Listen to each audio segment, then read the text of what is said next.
प्रिय दोस्तों, नमस्कार। माया दो प्रकार की है। माया भी दो प्रकार की है। माया केवल एक ही नहीं है। माया की आपने कई प्रकार की ये सुना हो कि माया बेकार है, माया लोगों को नष्ट कर देती है। ये तो ठीक ही है, लेकिन एक दूसरा रूप भी है माया का। दोनों ही रूपों पर आज हम बात करेंगे। उससे पहले अगर आप चैनल पर नए आए हो तो सब्सक्राइब करें, वीडियोज़ को लाइक भी करें, जो वीडियो पसंद आए उसको शेयर करो, पूरा सुने वीडियो को।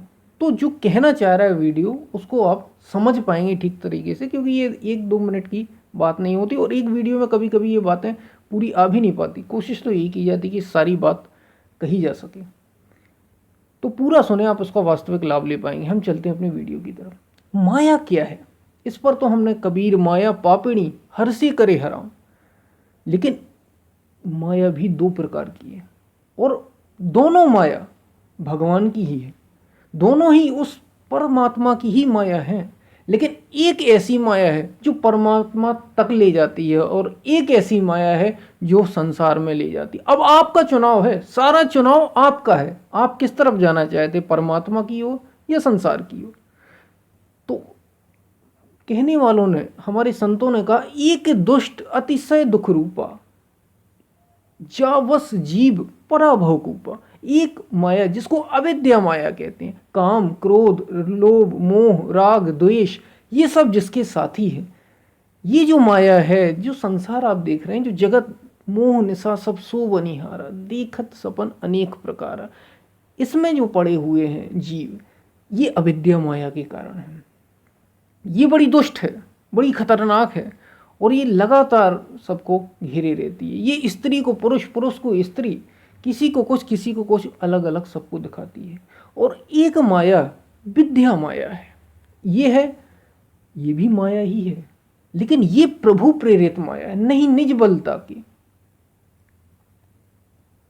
इसमें अपना बल कुछ भी नहीं, ये प्रभु के बल से है। ये है विद्या माया। और इसमें क्या है, इसमें आता है विवेक, वैराग्य, त्याग, तप, तितिक्षा, ईश्वर की ओर बढ़ने का भाव, ध्यान, तप, भक्ति, ये जितनी भी चीजें हैं ये विद्या माया के अंतर्गत आती हैं। चुनाव आपका है। अगर आप ईश्वर की ओर ईश्वर की ओर बढ़ना चाहते हैं, आप भाई, चुनाव आपका है। आप क्या चुनना चाहते हैं? आप सत्य की ओर जाना चाहते हैं या आप भटके रहना चाहते हैं? आप भीतर की ओर मुड़ना चाहते हैं या बाहर ही घूमना चाहते हैं? अभी अगर आपका बाहर से मन ना भरा हो, बाहर की माया से यानी अविद्या माया से मन ना भरा हो, तो और घूम लीजिए और थक लीजिए, अभी और समय दीजिए बाहर। और अगर आप ये समझ गए हों कि अब बाहर सार नहीं है, बाहर तो बेकार ही समय हमारा बेकार जा रहा है, तो भीतर की ओर लौटिए, तब काम होगा अविद्या माया, तब विद्या माया आएगी। तब अविद्या नहीं, विद्या माया आएगी। ये काम करने लगेगी, जो ईश्वर की ओर आपको धीरे धीरे धीरे धीरे उन्मुख। तब आपके अंदर विवेक आएगा, वैराग्य आएगा, ध्यान आएगा, तप आएगा, साधना आएगी, जीवन रूपांतरित होगा, क्योंकि भीतर की ओर जा रहे हैं, अब बाहर की ओर नहीं। बाहर से आपको अपना, इसलिए तो वैराग्य की बात की गई, इसलिए त्याग की बात की, ताकि आप बाहर से थोड़ा सा अपने को काट सकें।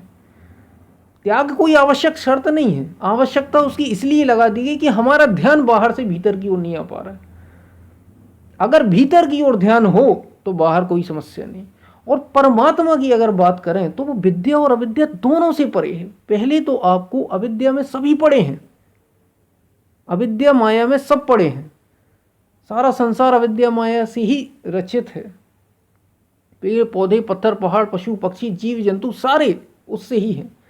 आप जब भीतर की ओर मोड़ने का चुनाव करते हैं तो आप विद्या में आने लगते हैं, विद्या माया काम करती है फिर, और धीरे धीरे आप और भीतर होते जाते। तो पहले अविद्या, फिर अविद्या जब पूरी नष्ट हो जाती है तो विद्या पूरी तरीके से आती है। धीरे धीरे अविद्या से विद्या होती चली जाती। फिर जब पूरी विद्या आ जाए, विद्या माया ही, ध्यान हो, साधना हो, तप हो, समाधि हो, ये सारी चीज़ें, अनवरत चिंतन हो, मन एकदम निर्मल हो जाए, तो विद्या माया का भी काम समाप्त हो जाता है। तब वो परमात्मा है, जो सत्य है, वो प्रकट होता है।